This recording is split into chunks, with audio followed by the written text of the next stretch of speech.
আজকে ৮ মাস পরেও যখন উপদেষ্টার পক্ষ থেকে স্পষ্ট জানিয়ে দেওয়া হয়েছে আওয়ামী লীগ নিষিদ্ধের কোন পরিকল্পনা এই সরকারের নাই, তখন আমাদের বাধ্য হয়ে আন্দোলনে নেমে আসতে হয়েছে।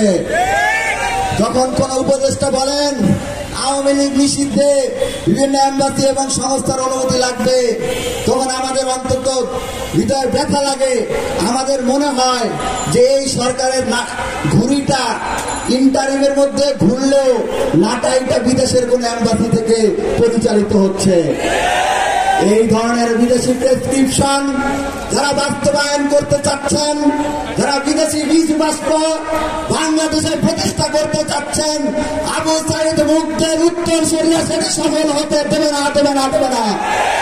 স্লোগান হবে, লড়াই হবে, লড়াই লড়াই লড়াই চাই, লড়াই লড়াই লড়াই চাই। আবু সাইদ মুগ্ধ,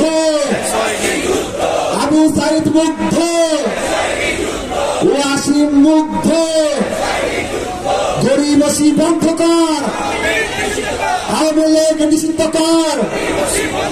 আওয়ামী লীগ নিষিদ্ধ না করে, শাহবাগের বিচার না করে, শাপলা গণনা না করে, পিলখানা হত্যা না করে, 26শে মার্চে মোদী বিরোধী সেটির বিচার না করে, 28 ফেব্রুয়ারি বিচার না করে আমরা রাজপথ ছাড়ছি না, ছাড়ছি না, ছাড়ছি না। লড়াই হবে, লড়াই হবে। শুধু গভর্নমেন্টকে একটা বার্তা দিয়ে শেষ করতে চাই, আমরা চলি সমুখপানে, কে আমাদের রুখবে? রইল যারা এমবাসির টানে, কাঁদবে তারা কাঁদবে। ইনকিলাব জিন্দাবাদ, বাংলাদেশ চিরজীবী হোক, আজাদী জিন্দাবাদ। সবাইকে ধন্যবাদ।